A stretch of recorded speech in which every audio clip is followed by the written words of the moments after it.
যেনি চাও তেনি লাগে চমক চমক গাঁও ভুঁই ঘৰ বাৰী দেশজোৰা শাৰী শাৰী পুৰণি আমাৰ গাঁওখনতি পুৰণি গছে ভৰা ডাল ভৰি ভৰি বস্তু লাগে পথাৰ ভৰা অকণিহঁত ভাতি পিঠা বিহুৰ উৰুকা ৰাতি পাচিত বহি পিঠা ঘূৰাই আছে কথা পাতি লঘু নেকিকে নেখাওঁ যে একেবাৰে ভোক নাই আচলতি আধা খেৰ চিৰা দিবা ভাল চাই ভৱিষ্য ভুকুল খালি আপলত গৈছে অমিত ধাৰা আৰু কতি আছে বাবুৰি আছে ৰাস্তা মাটি তোমাৰ হৈছে পিতা কুটুম্বত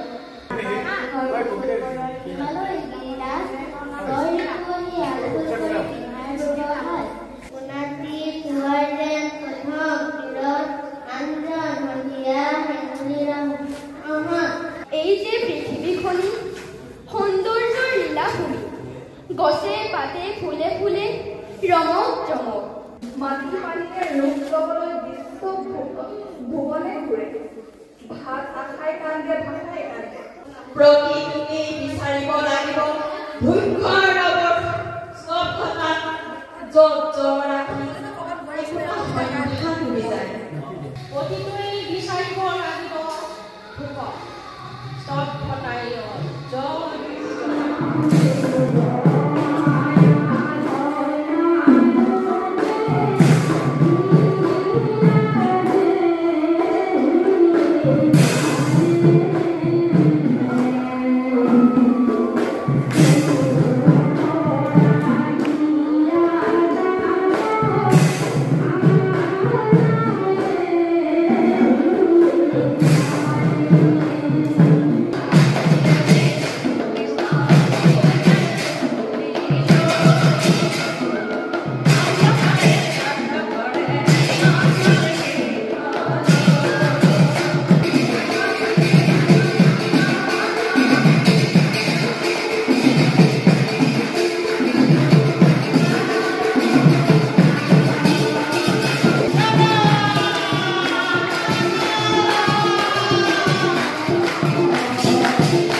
মানৱ জীৱনৰ গুৰুকুলৰ শিৰোমণি জগতগুৰু শ্ৰীমন্ত শংকৰদেৱৰ আৰ্হিৰে সমস্ত জগত আৰু সমস্ত অসমৰ আজি শ্ৰী শ্ৰী জন্মাষ্টমীৰ উপলক্ষে সেই আৰ্হিৰে বেলেগুৰি প্ৰাথমিক শাখাই দিনজোৰা কাৰ্যসূচী আজি অনুষ্ঠিত কৰা হৈছে।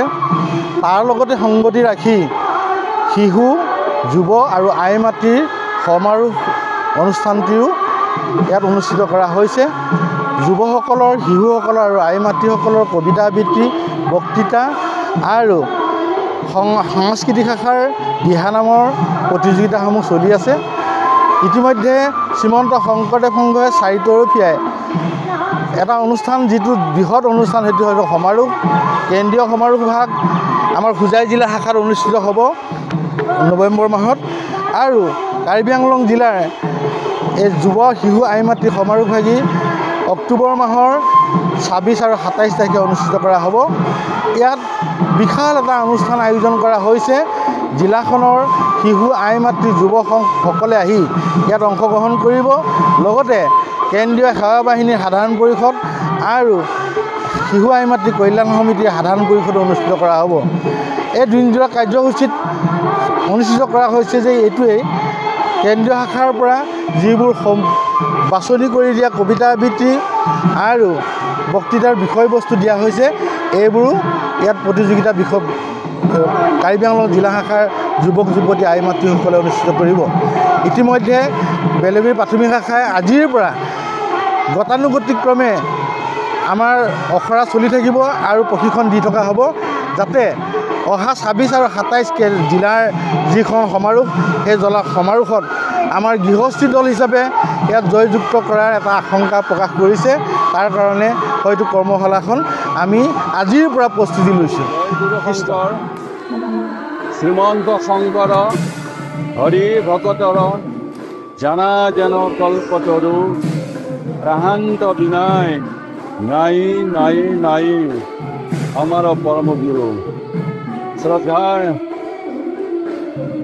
সদৌ অসমবাসী ৰাইজলৈ আমি শ্ৰীমন্ত শংকৰদেৱ সংঘ তৰফৰ পৰা আজি ভগৱান কৃষ্ণৰ জন্মাষ্টমী কাৰ্বি আংলং জিলাৰ অন্তৰ্গত হাওৰাঘাট আঞ্চলিক শাখাৰ অন্তৰ্গত এই বেলগুৰি গাঁও আমি বেলগুৰি গাঁও এখন আজি প্ৰায় 200-250 বছৰীয়া এখন গাঁও আমাৰ যথেষ্ট সংগী ভকত আছে গতিকে আজি পুৱাৰে পৰা পতাকা উত্তোলন নাম প্ৰসংগ পাঠ প্ৰসংগ আৰু আইসকলে অবিৰাম গতিত এই দিহানাম প্ৰদৰ্শনমূলক তেওঁলোকে গাইছে আৰু সকলোৱে উলহ মালহেৰে জন্ম জয়ন্তী পালন কৰিছোঁ।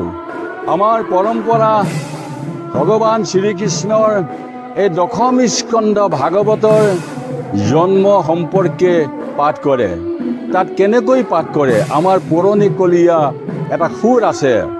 এই সুৰটো এনেধৰণৰ: ঘোৰ অন্ধকাৰ ৰাত্ৰি খিলে বৰখিলে নুশুনি পজাৰ মাত অ পালি পহৰীয়াই সবে নিদ্ৰা গইলা উপজিলা জগন্নাথ। এয়া আমাৰ 200 বছৰীয়া 300 বছৰীয়া পৰম্পৰা এটা সুৰ আছে। এই সুৰ আজি ইয়াত দশম স্কন্ধ এই শ্ৰীকৃষ্ণৰ জন্ম অষ্টমীৰ দিনাখন ভগৱান কেনেকৈ জন্ম হৈছে এই সম্পৰ্কে এই সুৰটো প্ৰয়োগ কৰে।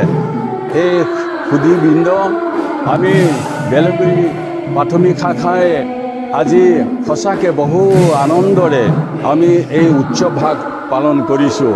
গতিকে সদৌ অসমবাসীক আমি নিবেদন জনাইছোঁ, ঠিক হয়তো আপোনালোকেও নিজা নিজা গাঁওসমূহত নিজা নিজা প্ৰাথমিকসমূহত এইদৰে উদযাপন কৰিছে। আমাৰ ভগৱান কৃষ্ণৰ জন্মৰ সম্পৰ্কে নাম গোৱা হৈছে, পাঠ গোৱা হৈছে। এইখিনি আমাৰ নিবেদন কৰিবলগীয়া আছিল। নমস্কাৰ। কৃষ্ণ কৃষ্ণ।